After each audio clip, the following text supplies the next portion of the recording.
Saudi अरब और अरब अमारात की यकीन दहानियाँ काम आई, ना ही सेक्रेटरी खजाना की मिन्नतें। आलमी मालियाती फंड्स ने मुआहदे की तारीख देने से इनकार कर दिया। वाशिंगटन में IMF हुकाम से मुलाकातें बेनतीजा रहीं। IMF को सस्ता पेट्रोल स्कीम समझाने की कोशिशें भी बेकार रहीं। पाकिस्तान का इसरार, IMF का इनकार। वाशिंगटन में मुज़ाकरात गए बेकार। सेक्रेटरी खजाना हामिद याकूब के IMF हुक्काम से मीटिंग बेनतीजा रही।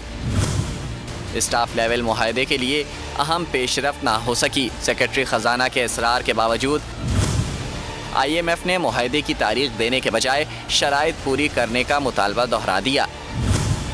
सऊदी अरब और अरब इमारात की यकीन दहानियाँ भी नाकाफ़ी साबित हुई। कमर्शियल बैंकों से मजीद $1 अरब का फाइनेंसिंग प्लान देना पड़ा। IMF ने ताहाल सस्ता पेट्रोल स्कीम देने की स्कीम पर रजामंदी का इजहार नहीं किया। हवाए नफ्स की है हुक्मरानी, लुटेरा कर रहा है पासबानी।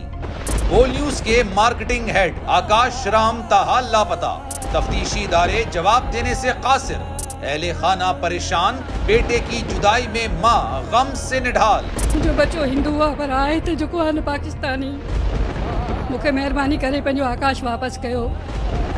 हुकूमत से बेकसूर और मुहिब्बे वतन बेटे की बाजियाबी के लिए फरियाद। आकाश राम के अगवा के खिलाफ अहले खाना की जानिब से सुप्रीम कोर्ट में दरख्वास्त दायर। सुप्रीम कोर्ट के चीफ जस्टिस उमर अता बंदियाल से आकाश राम के अहले खाना की जल्द समाअत की इस्तदा। मुश्किल की इस घड़ी में आलमी मीडिया ने भी उठाई आवाज। CNN, आज तक, इंडिया टुडे, टाइम्स नाउ समेत आलमी मीडिया ने आकाश राम के अगवा के खिलाफ दिया बोल का साथ। उफ क्या जुल्म है, बोल इंसाफ का मुंतजिर। सब्सक्राइब करें और बेल दबाएं ताकि कोई खबर रह न जाए।